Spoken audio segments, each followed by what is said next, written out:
Hello and thank you for joining us tonight on the Capitol Report on NTD Television. I'm your host, Melina Weiskup, in for Steve Lance tonight.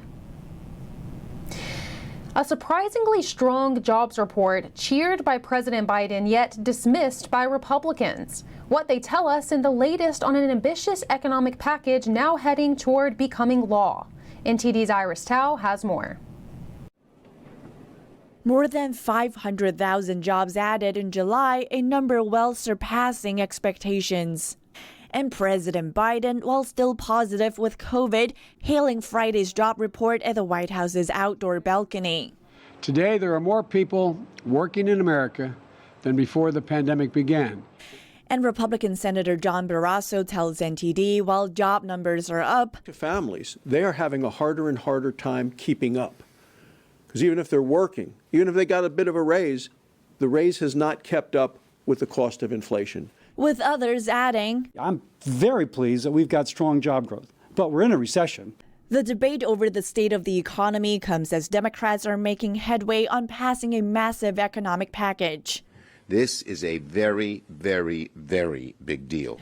The bill will invest about $400 billion in fighting climate change and lowering drug prices. And now with Senator Kyrsten Sinema's backing, it can pass without any Republican votes. Here's President Biden speaking on it today. We're going to save American families hundreds of dollars a year on paying their energy bills by allowing them to have money to invest, by allowing them to put in new windows and doors and solar panels and the like, and get tax credits for that. But Republicans are slamming it as Democrats. Climate slush funds.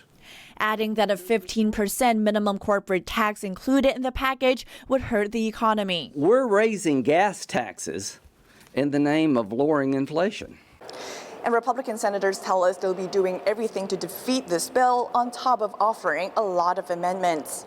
Energy, inflation, the border, and crime, expect to see amendments on all of those things. Meanwhile, Schumer says he hopes the Senate could begin voting on it this Saturday, and the House, which is narrowly controlled by Democrats, could potentially pass it next week. Reporting in Washington, D.C., Iris Tao, NTD News. To break down the Democrats' budget bill, we're happy to hear from someone with ample experience in government spending. Bill Hoagland is currently the senior vice president at the Bipartisan Policy Center, and he previously worked in the Senate as the director of budget and appropriations in the office of Senate Majority Leader Bill Frist. All right, Bill, thank you for joining us today. Good to be with you. So you've spent a number of years analyzing the fiscal impact of major legislation. Based on your years of experience in this area, I'd like to ask you about the uniqueness of this budget bill that Democrats are getting ready to pass. They're calling it the Inflation Reduction Act.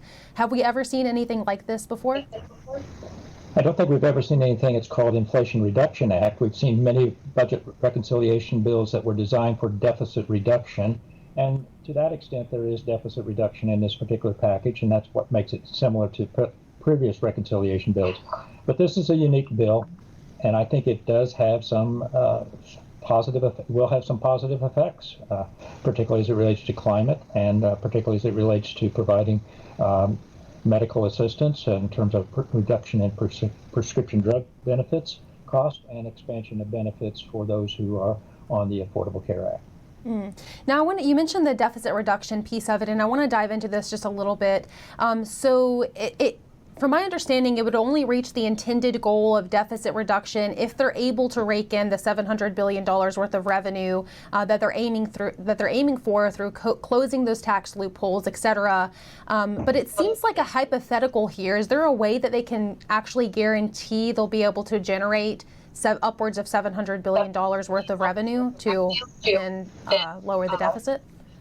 Well, it's beyond me to question whether the Joint Committee on Taxation, who makes these estimates, is right or wrong. But I believe there's clear that the indications are that they are raising revenues through the various tax loophole closures that are involved in this particular proposal. As it relates to the modifications on the minimum tax that has been agreed to, I guess, last evening going forward. There are benefits, there are reductions that are being estimated for deficit reduction associated with limitations for renegotiating drug prices. I think one of the bigger pieces, though, that you didn't mention is the fact that the assumption is that if we expend, I think it's about $75 billion to the Internal Revenue Service, that's going to generate well over $200 billion in additional revenues. We have no way of knowing exactly whether all this is going to come to pass. They are estimates, but they are at least the sign, if you like. The sign on the numbers is the correct sign. It's negative in terms of reduction in the deficit. Okay, Bill, and lastly, I want to just talk with you about the latest job numbers. So the job gain for July was double what economists had expected. What are some of your takeaways from this? It's certainly that the economy is still growing. It's still growing rapidly, and I certainly will indicate to me that the Federal Reserve Mr. Powell is on the right path of continuing to increase the interest rates. I think we'll find the impact of those increases in interest rates to have an impact later on down the road here. I think there's a tremendous demand out there and still of jobs openings too, as we also had a report the day before yesterday, but there was something like about 2 job openings for every 1 person unemployed. So there's a lot of demand still in the economy, and I think that we will see this continue to grow. Now, I want to actually ask you about how this job growth pairs with what the administration was warning us back when, I guess a couple of months ago, they were saying that we should expect to see job growth slowing as the Federal Reserve hikes interest rates in a bid to tame inflation. I'm just wondering, how do these two things pair? Why are we seeing stronger job growth when we were previously warned that we would see slower job growth? I think, remember, this was the job growth for July. The interest rate impacts, the increases were from the Federal Reserve were late July. I think there's a time lag here. We will see a slowing of the economy clearly with the raising of the interest rates that the Federal Reserve is doing. It's just a time lag here, and I'm not surprised that the month of July we had an increase in employment. But all those employment numbers took place well before the last increase, the 75 basis point increase at the end of July. So they're not sequenced exactly, and I do believe that we'll start to see the impact of that in terms of slowing job growth and going forward. Okay, Bill, thank you so much for your time. It's great to have your insight. Thank you. See you later. Bye. House Speaker Nancy Pelosi today met with Japan's Prime Minister and her Japanese counterpart as she and the delegation of U.S. lawmakers wrapped up their trip to Asia. The Speaker has also responded to China's backlash following her trip to Taiwan.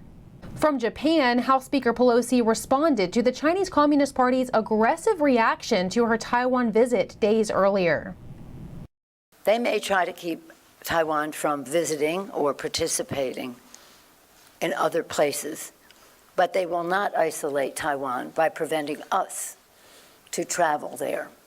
We've had high-level visits, senators in the spring, a bipartisan way, continuing visits, and we will not allow them to isolate Taiwan.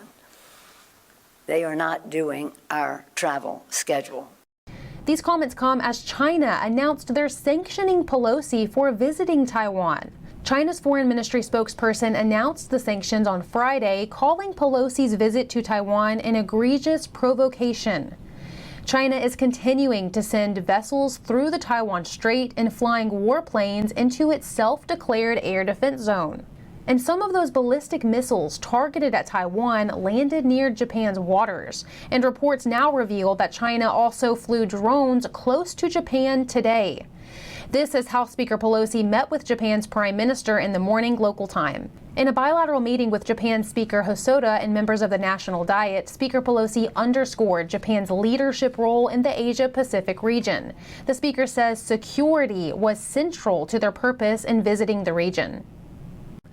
And the Chinese regime has now announced it is cutting off all dialogue with the U.S. on major issues, including climate cooperation. The White House has summoned China's ambassador to the U.S. White House National Security spokesman John Kirby told the Washington Post, quote, "After China's actions overnight, we summoned Ambassador Qin Gang to the White House to demarche him about the PRC's provocative actions." Kirby also said that the Chinese regime's actions are irresponsible and at odds with maintaining peace and stability across the Taiwan Strait. The National Guard will not be helping D.C. with the influx of illegal immigrants. The Pentagon today denied Mayor Muriel Bowser's request. She was seeking 150 National Guard troops to help deal with the influx of illegal immigrants into Washington, D.C. According to Pentagon officials, Defense Secretary Lloyd Austin declined to provide Guard personnel and the use of the D.C. Armory. One official said that FEMA's food and shelter program has provided funding for the problem and that those funds are sufficient. According to Texas Governor Greg Abbott's office, buses have transported more than 6,100 illegal immigrants to D.C. so far. 2 people have died and 2 others injured in D.C. yesterday after a lightning strike. The lightning struck down across from the White House. It happened yesterday evening during a thunderstorm. A couple in their late 70s was visiting Washington, D.C. from Wisconsin, and they took shelter under a tree before being injured by the lightning. They died in a hospital overnight. 2 others are still in the hospital. Officers with the Secret Service and the U.S. Park Police witnessed the lightning strike and ran over to help. Emergency medical crews were called to the scene just before 7 p.m., according to a fire department spokesman. The 4 victims were taken to the hospital with critical, life-threatening injuries, where 2 of them died. It's not yet known exactly how the 4 people were injured by the lightning. Thank you for watching the Capitol Report. If you want to see our full broadcast, check us out at epochtv.com.